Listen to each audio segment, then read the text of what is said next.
A flash of lightning illuminated the darkened conference room in the heart of Addis Ababa, casting harsh shadows across faces that controlled the destiny of 500 million Africans. Outside, rain lashed against bulletproof windows as thunder rolled across the Ethiopian highlands like ancient drums of war. Ibrahim Traore stood at the edge of the room, his military uniform exchanged for a simple black suit, watching, not speaking, not yet. Across the circular table, 14 African heads of state shifted uncomfortably in their seats. The emergency summit had been called with barely 24 hours' notice after Western intelligence services had detected unusual troop movements along 3 African borders simultaneously. The media had been told it was a routine security conference. The truth was far more volatile. Captain Traore. The South African president's voice cut through the tension. Perhaps you would like to explain why French satellites have detected Burkina special forces conducting joint exercises with Malian troops less than 10 kilometers from the Ivory Coast border. Amara Diallo, the newly elected president of Ivory Coast and the only woman in the room, leaned forward, her dark eyes fixed on Traore with razor-sharp focus. Unlike the men around her in designer suits and heavy security details, she wore a traditional hand-woven dress in the colors of her nation, and had arrived with just 2 aides. Or perhaps, she said, her voice quiet but carrying to every corner, Captain Traore would care to explain why his intelligence officers met with mine in secret 3 days ago, providing evidence that foreign mercenaries are planning to stage false flag operations in both our countries? A murmur swept through the room. This was new information, information that wasn't in the briefing packets. Traore finally moved from his position by the wall. He placed a small metallic disc on the table, a signal jammer. The subtle electronic hum in the room died instantly as security cameras, microphones, and all wireless communications were blocked. What I am about to say will not leave this room, he said, his voice steady. Not in official communiques. Not in diplomatic cables. Not in text messages to your intelligence services. He reached inside his jacket and withdrew a thin file labeled with a simple designation. Operation Claw. 3 months ago, Traore began, President Diallo's security team intercepted communications between Wagner Group mercenaries and certain officials within her own government. They were planning her assassination, to be blamed on Islamic extremists from Mali. Diallo's expression remained impassive, but her hands, resting on the table, tightened almost imperceptibly. When she contacted me, Traore continued, I assigned my best people to verify the information. What we found was more disturbing than an isolated plot. He opened the file, revealing satellite images, transcripts, and banking records. This was not just about Ivory Coast. It was the first step in a coordinated destabilization campaign targeting every nation in this room that has refused to grant exclusive mineral rights to certain interested parties. The Ethiopian Prime Minister lifted one of the documents. These transfers, 5 million euros to an account in Cyprus, then distributed to offshore holdings tied to officials in 6 African nations. Blood money, Traore said simply. Payment for chaos. The Nigerian president scoffed. And we're to believe Burkina Faso discovered this vast conspiracy? A nation that can barely secure its own northern territories?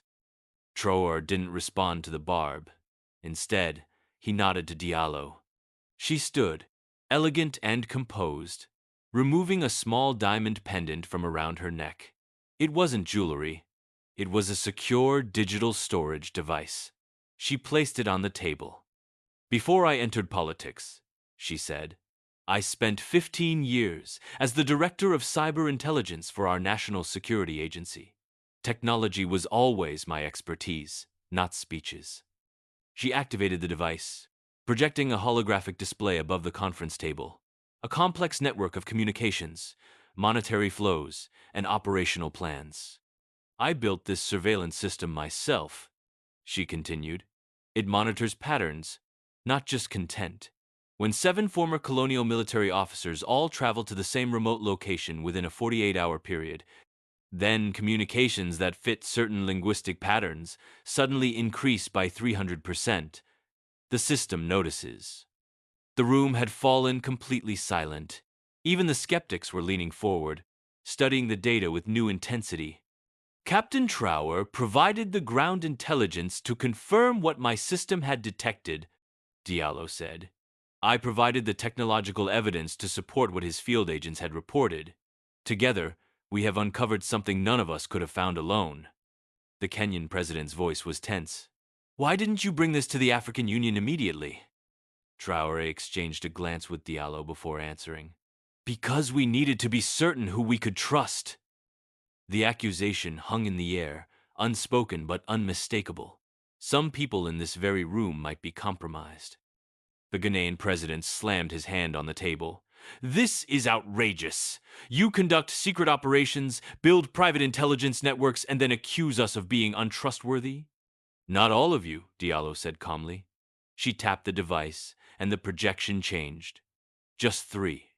Three faces appeared above the table. The defense minister of Senegal, the foreign affairs secretary of Tanzania, and the chief of staff to the president of Chad. These individuals have received payments ranging from 2 to 8 million euros in the past 60 days, she explained. Each has had at least 3 meetings with known Wagner Group operatives. Each has recently advocated for policies that would weaken regional security cooperation. The Chadian president's face had gone ashen. Musa, my own chief of staff? We've been friends for 20 years. He was at my daughter's wedding. He was approached 6 months ago, Traore said, his voice softening slightly. They used his son's gambling debts as leverage at first. Then it became about greed. For several moments, no one spoke. The rain continued to lash against the windows, a counterpoint to the heavy silence. Finally, the Algerian president, the eldest statesman in the room, leaned forward. What do you propose we do with this information, Captain Traore? President Diallo? You've clearly planned beyond mere exposure. Diallo nodded to Traore, yielding the floor to him. Their seamless cooperation did not go unnoticed by the others. Traore placed a second file on the table. This one was thicker, bound in blue. For too long, he began, Africa has been divided by borders we didn't draw, influenced by powers that don't share our interests, and weakened by conflicts that serve others' agendas. He opened the file, revealing a comprehensive security framework, military cooperation protocols, intelligence sharing structures, joint border protection initiatives. This is not about ideology, he continued. This is not about East versus West, or capitalism versus socialism. This is about sovereignty, about determining our own futures.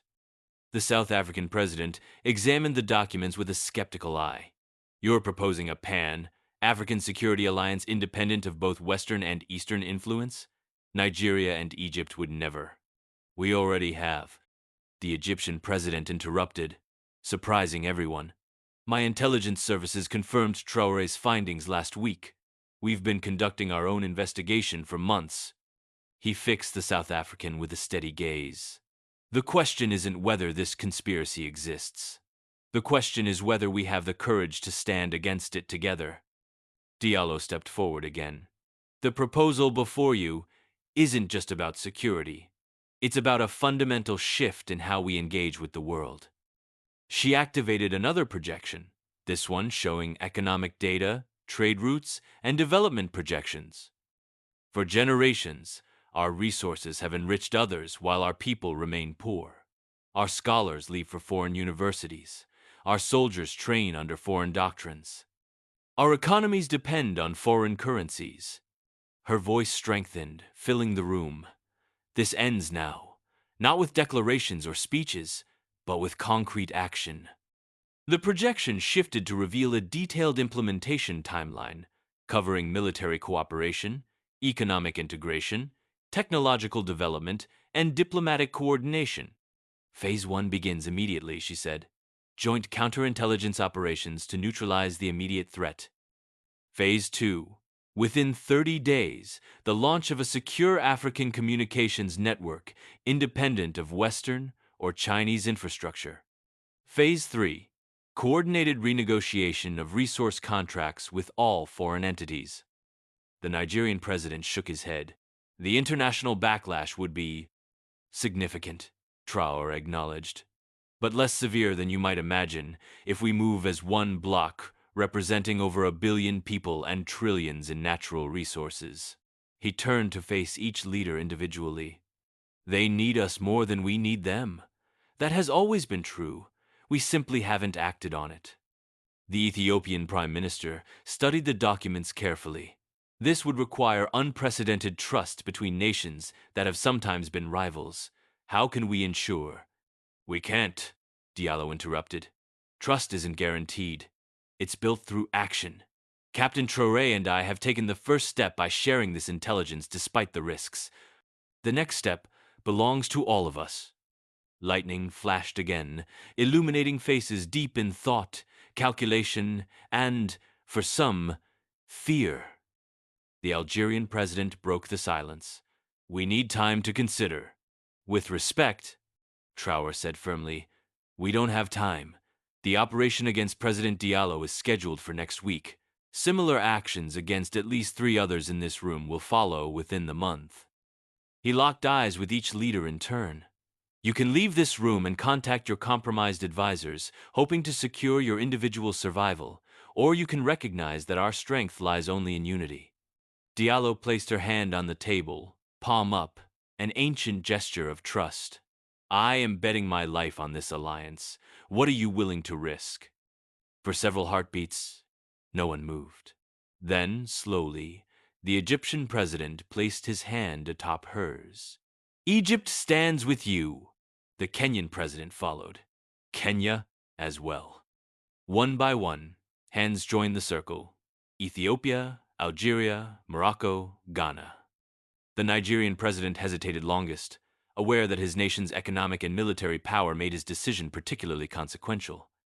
My grandfather told me stories of our independence leaders, he said slowly, of Nkrumah and Nyerere, Sankara and Lumumba, men with vision beyond borders. He looked at Traore and Diallo. Perhaps their dream didn't die. It just needed new guardians. He placed his hand in the circle. Nigeria stands with a united Africa. Only the South African president remained apart, his expression troubled. The Western powers won't allow this. They'll call it a military alliance, a threat to global stability. They'll impose sanctions, freeze assets. They might, Traore acknowledged, at first. But then reality will set in. They need our resources, our markets, our cooperation on everything from climate change to migration. The age when Africa could be bullied into submission is ending. The South African studied Traore's face for a long moment, searching for doubt, for weakness, for deception. He found none. With a deep breath, he added his hand to the circle. South Africa stands with you. God help us all. Diallo activated her device one final time, recording the moment for history. 15 African leaders, hands joined in commitment, their faces resolved despite the enormity of what they were undertaking. What do we call this alliance? The Ghanaian president asked. It needs a name for the history books. Traore and Diallo exchanged a glance, a moment of silent communication that revealed the depth of their partnership.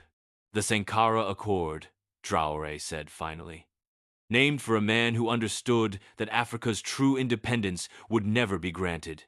It would have to be taken. Outside, the storm was beginning to clear, the first rays of dawn breaking through dark clouds. A new day for a continent that had endured centuries of division and exploitation. As the leaders dispersed to set the plan in motion, Traore and Diallo remained behind briefly. No cameras recorded their conversation. No microphones captured their words. They'll come for us first, Diallo said quietly. Both of us. Traore nodded. That was always the risk. Any regrets? A rare smile crossed his usually solemn face. Not one. She returned the smile. A moment of humanity between two leaders who had just changed the course of history. Then let's make them regret ever underestimating Africa. They walked out together into the breaking dawn, two leaders from neighboring nations who had forged an unlikely alliance. the quiet military captain, and the brilliant cybersecurity expert turned president, united by a vision of an Africa that would never again kneel. Behind them, on the conference table, the implementation plans for the Sankara Accord lay open, the first page stamped with words that would soon echo across the continent and beyond. Africa is not rising. Africa is returning. The world was about to discover just how powerful that return would be.